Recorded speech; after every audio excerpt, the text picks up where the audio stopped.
Hello दोस्तों, कैसे हो आप सब। आज हम बात करने वाले हैं 2008 में रिलीज हुई साईफाई मूवी आयरन मैन के बारे में। इससे पहले वीडियो में आगे बढ़ें, दोस्तों अभी इस चैनल पर इन वीडियोस का रिस्पांस अच्छा रहा तो सारी एमसीयू मूवी के ब्रीफ एक्सप्लेनेशन आपको इस चैनल पर देखने को मिलेंगे।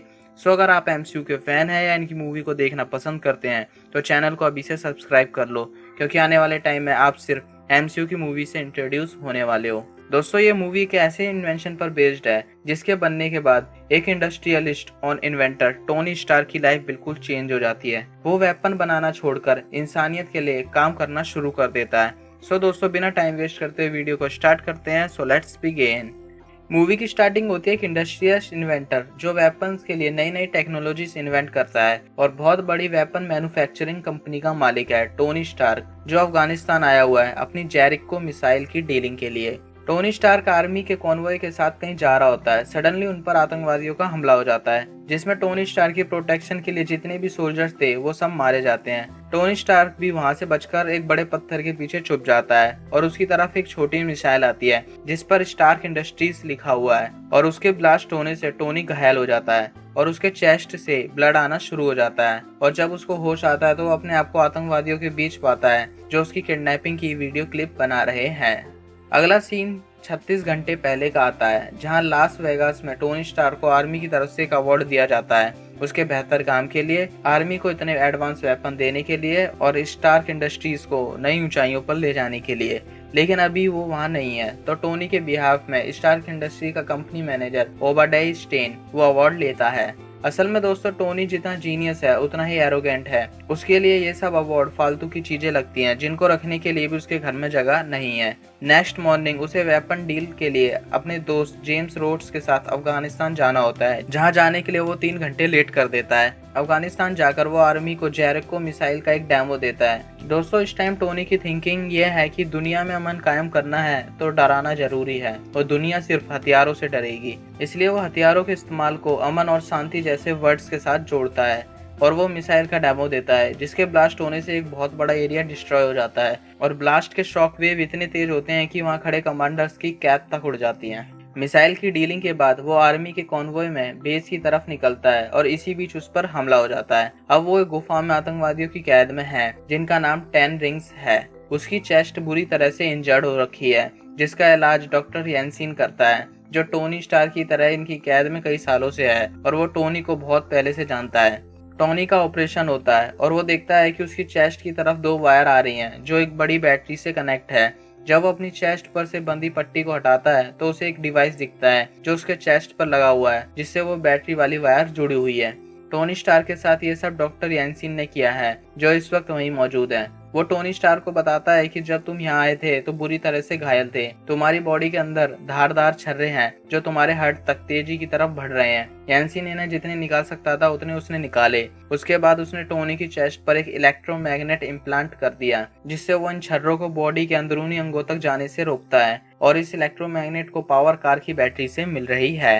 इन्हीं बातचीत के दौरान कुछ आतंकवादी वहां आते हैं और टोनी का वेलकम करते हैं। असल में वो टोनी से एक खतरनाक मिसाइल जेरिको मिसाइल बनवाना चाहते हैं जिसके लिए टोनी पहले मना कर देता है। फिर उसे उस गुफा से बाहर ले जाया जाता है। टोनी देखता है कि उन आतंकवादियों के पास उसके बनाए हुए बहुत सारे वेपन हैं। 10 रिंग्स का ही एक आदमी टोनी को ऑफर देता है कि उसे जेरिको मिसाइल बनाने के लिए जो भी पार्ट चाहिए वो सब उसे यहाँ मिल जाएंगे और जब ये मिसाइल बनकर तैयार हो जाएगी तो वो टोनी को आजाद कर देंगे। टोनी को पता है कि अगर वो अभी फिर से मना करता है तो शायद ये सब उसे अभी मार दें, इसलिए वो मिसाइल बनाने के लिए रेडी हो जाता है। लेकिन उसे और यंसिन को पता है कि मिसाइल रेडी होने के बाद भी वो उसे नहीं छोड़ेंगे। अगले दिन मिसाइल बनाने के लिए जो भी सामान चाहिए वो सब टोनी के पास ला दिया जाता है और टोनी स्टार्क अपना काम शुरू करता है। वो कुछ पुरानी मिसाइल्स को खोलकर उसमें से पैलेडियम निकालता है और सीक्रेटली टोनी यंसिन के साथ मिलकर छोटा लेकिन पावरफुल इलेक्ट्रिक जनरेटर बनाता है जिसे आर्क रिएक्टर कहते हैं। ऐसा ही एक बड़ा आर्क रिएक्टर उसके घर और फैक्ट्री में भी लगा हुआ है। यह आर्क रिएक्टर उसके बॉडी में लगे इलेक्ट्रोमैग्नेट को पावर देगा जिससे उसे हमेशा बड़ी बैटरी साथ लेकर घूमना नहीं पड़ेगा।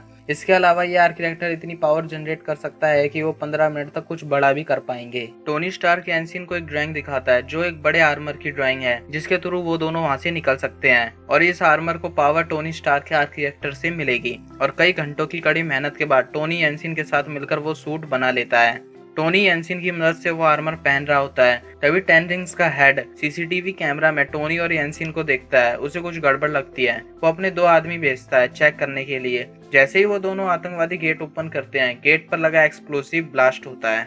ब्लास्ट की आवाज सुनकर सारे आतंकवादी टोनी और येंसिन की तरफ बढ़ते हैं, लेकिन अभी आर्मर इंस्टॉलेशन में थोड़ा टाइम और लगेगा। एंड में येंसिन टोनी के लिए उन आतंकवादियों को कुछ देर तक रोकने की कोशिश करता है। इतने सारों में वो अकेला जल्द ही मर जाता है। लेकिन जब तक वो सब टोनी को मारने के लिए पहुंचते हैं, वो आर्मर पहनकर रेडी हो चुका है, जो कुछ एक बहुत बड़े रोबोट जैसा है। और धीरे धीरे टोनी केव के अंदर के सारे आतंकवादियों को मार देता है। और टोनी देखता है कि येंसिन बुरी तरह से घायल है। वो उसे बचाना चाहता है, लेकिन येंसिन अब उस हालत में नहीं है कि वो बच सके और टोनी के सामने वो मर जाता है। केव से बाहर निकलते हुए टोनी सभी को अपनी हैवी फ्लेम से जलाकर मार देता है और साथ में अपने सारे वेपन्स, मिसाइल, जो भी सब था जो 10 रिंग्स ने कब्जा रखा था, सब डिस्ट्रॉय कर देता है। और लास्ट में अपने आर्मर की फुल पावर यूज कर टोनी फ्लाई करके वहां से निकल जाता है।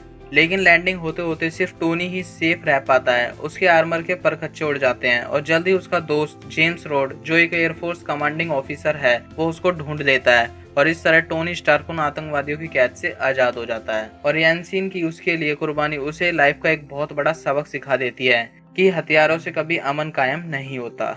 वापस घर पहुंचते ही टोनी सबसे पहले अपने लिए प्रेस कॉन्फ्रेंस बुलवाता है और उस इंटरव्यू में टोनी स्टार्क इंडस्ट्री की वेपन मैन्युफैक्चरिंग डिवीजन को हमेशा के लिए बंद करने का अपना फैसला सुना देता है।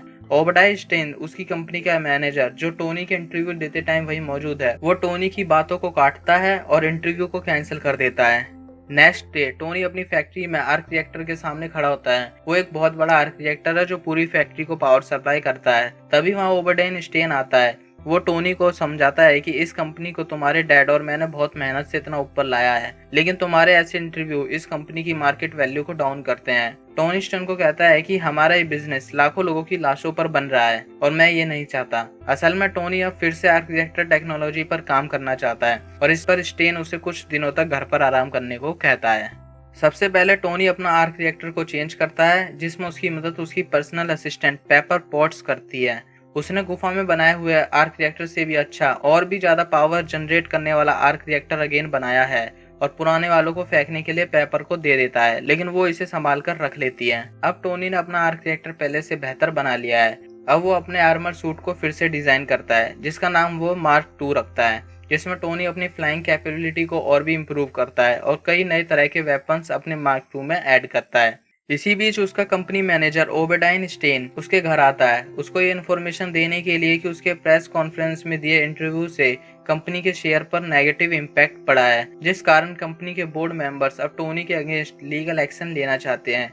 लेकिन इस बात से टोनी को कोई फर्क नहीं पड़ता, क्योंकि कंपनी के मेजॉरिटी स्टेक्स टोनी के पास ही हैं। और इन्हीं बातों में स्टेन टोनी का आर्क रिएक्टर का एक और सैंपल मांगता है ताकि वो इंजीनियर से उसकी टेस्टिंग करा सके, लेकिन टोनी इसके लिए भी मना कर देता है। ना वो ऐसा कुछ और बनाएगा और ना ही अपना आर्क रिएक्टर किसी को देगा। अब टोनी का मार्क 2 रेडी है। वो इसकी फ्लाइंग टेस्टिंग करता है और इस सूट को अपने बनाए हुए आर्टिफिशियल इंटेलिजेंस, जिसका नाम जार्विस है, उससे कनेक्ट करता है, जो टोनी को सूट की पूरी डिटेल्स एनालाइज करके बताता रहेगा। और शुरू होती है टोनी की पहली फ्लाइंग टेस्टिंग, जिसमें वो पूरी तरह से कामयाब हो जाता है। टोनी मार्क 2 के थ्रू एक फाइटर जेट की स्पीड जितनी इजीली फ्लाई कर पा रहा है। हाँ, बस जैसे ही वो नॉर्मल एनवायरनमेंट से और ऊपर की तरफ फ्लाई करके जाता है तो उसका सूट लोअर टेम्परेचर पर जमना शुरू हो जाता है और इस सूट का कंट्रोल काम करना बंद कर देता है। लेकिन वापस एनवायरनमेंट में आकर सूट कंट्रोल में आ जाता है। इस प्रॉब्लम का सॉल्यूशन भी टोनी सूट के मेटल को चेंज कर निकाल लेता है। अब वो गोल्ड और टाइटेनियम मेटल का अलॉय का यूज करता है, जो लोअर टेम्परेचर पर भी अपनी प्रॉपर्टी लूज ना करे, और अपने सूट को फाइनल असेंबली के लिए रेडी कर देता है। इसी बीच 10 रिंग्स के आतंकवादियों को टोनी के पहले आर्मर सूट के पार्ट्स डेजर्ट में बिखरे हुए मिलते हैं। वो इन सारे पार्ट्स को कलेक्ट कर एक साथ जोड़कर रख देता है। 10 रिंग्स का हेड इस स्क्रैप को एक खतरनाक हथियार के रूप में बदलना चाहता है। यहाँ टोनी को पता चलता है कि उसके नाम का उसकी कंपनी ने एक चैरिटी इवेंट रखा है, जिसमें वो ही इनवाइटेड नहीं है, इसलिए वो जानबूझकर उस इवेंट में जाता है।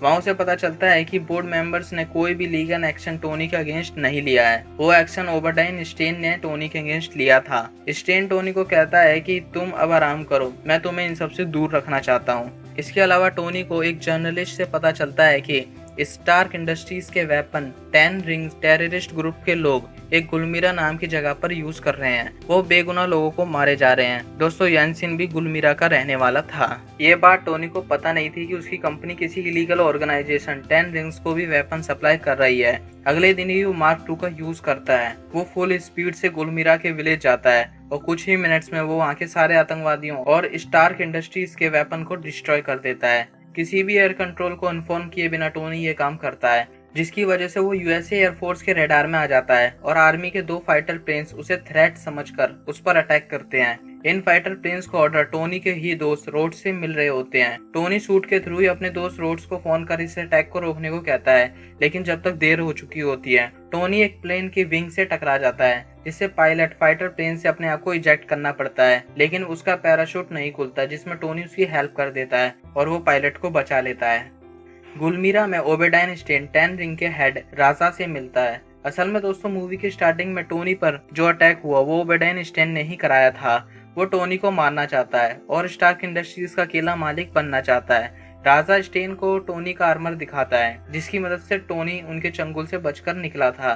अब राजा चाहता है कि ओबेडाइन स्टेन इस सूट को पूरी तरह से चलने लायक बनाए, जिसका इस्तेमाल राजा अपने आतंक को फैलाने में करेगा। लेकिन ओबेडाइन स्टेन अब उससे कोई और डील नहीं करना चाहता। स्टेन राजा को अल्ट्रासोनिक साउंड से कुछ देर के लिए पैरालाइज करता है और वो आर्मर अपने साथ ले जाता है। टोनी को शक है कि उसकी कंपनी में से कोई बिना उसे इन्फॉर्मेशन दिए उसके वेपन बाहर आतंकवादियों को बेच रहा है, जिसके लिए वो अपनी असिस्टेंट पेपर पॉट्स को एक हैकिंग टूल देता है, जिसे कंपनी के मेन कंप्यूटर सिस्टम से कनेक्ट करते ही उसकी सारी फाइल्स और सेलिंग लॉग्स डाउनलोड कर लेगा। पेपर स्टार की कंपनी जाकर मेन कंप्यूटर से वो डिवाइस कनेक्ट करती है और फाइल्स डाउनलोड होना शुरू होती हैं। तभी उसे एक वीडियो दिखती है, वो उसे ओपन करके देखती है। वो वीडियो टोनी स्टार की है, जिसमें आतंकवादियों ने उसे पकड़ रखा है। वो आतंकवादी ओबेडाइन स्टेन से उसे मारने की कीमत और ज्यादा मांग रहे हैं। पेपर समझ जाती है कि स्टेन ने ही टोनी को मरवाने की कोशिश करी थी। सारी फाइल्स कॉपी होने ही वाली होती है, तभी ओबेडाइन स्टेन वहां जाता है, लेकिन पेपर उसे बिना पता चले ही सारी फाइल्स कॉपी कर वहां से निकल जाती है। पेपर के जाने के बाद जैसे स्टेन कंप्यूटर ओपन करता है, उसे पता चल जाता है कि पेपर को उसकी असलियत पता चल चुकी है। पेपर पॉट सबसे पहले शील्ड एजेंट फिल कॉल्सन से मिलती है, जो उसे पहले भी कई बार मिल चुका है। वो उसकी मदद से स्टेन को पकड़वाना चाहती है। यहाँ स्टेन जल्द से जल्द अपने आर्मर के लिए वैसा ही आर्क रिएक्टर चाहता है जैसा टोनी के पास है, लेकिन उसके इंजीनियर्स वो नहीं बना पाते, जिस कारण स्टेन पर बस एक ही रास्ता रह जाता है, वो आर्क रिएक्टर को भी चुरा ले। स्टेन टोनी को भी सेम राजा की तरह कुछ देर के लिए पैरालाइज करता है और उसकी बॉडी से आर्क रिएक्टर को निकालकर अपने साथ ले जाता है। इधर पेपर पॉट शील्ड के कुछ एजेंट के साथ स्टार की फैक्ट्री जाती है, जहां सेक्टर 16 में स्टेन अपने आर्मर में आर्क रिएक्टर इंस्टॉल कर रहा है। पेपर रोड्स को भी फोन करती है, क्योंकि टोनी उसका फोन नहीं उठा रहा है। तभी रोड्स टोनी के घर की तरफ जल्दी से जाता है। यहाँ टोनी कैसे भी करके अपने वर्किंग एरिया में आता है, जहाँ पेपर का दिया हुआ गिफ्ट देखता है, जो उसका पुराना आर्क रिएक्टर है। वो उस आर्क रिएक्टर को अपनी बॉडी से कनेक्ट करता है। तभी रोड्स भी आ जाता है। टोनी रोड्स से पेपर के बारे में पूछता है। उसे रोड्स बताता है कि पेपर शील्ड के कुछ एजेंट के साथ स्टेन को गिरफ्तार करने गई है। टोनी समझ जाता है कि स्टेन को पकड़ने के लिए इतना काफी नहीं होगा। वो मार्क 2 को पहनता है और जल्द से जल्द पेपर के पास जाता है।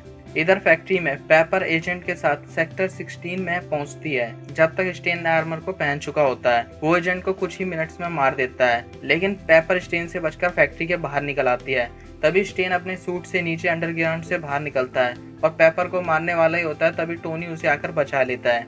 इसके बाद कुछ देर तक टोनी और स्टेन के बीच फाइट होती है, जिसमें टोनी कमजोर पड़ रहा होता है, क्योंकि टोनी का आर्क रिएक्टर इतना पावर जनरेट नहीं कर पा रहा है जिससे सूट को इफेक्टिवली चलाया जा सके। और इसके अपोजिट में स्टेन के पास टोनी का नया और पावरफुल आर्क रिएक्टर है, जिससे वो टोनी को इजिली मार पा रहा है। टोनी स्टेन को एनवायरनमेंट में टॉप तक ले जाता है, ताकि इससे स्टेन के आर्मर लोअर टेम्परेचर पर काम करना बंद कर दे, लेकिन इससे भी कोई फायदा नहीं होता।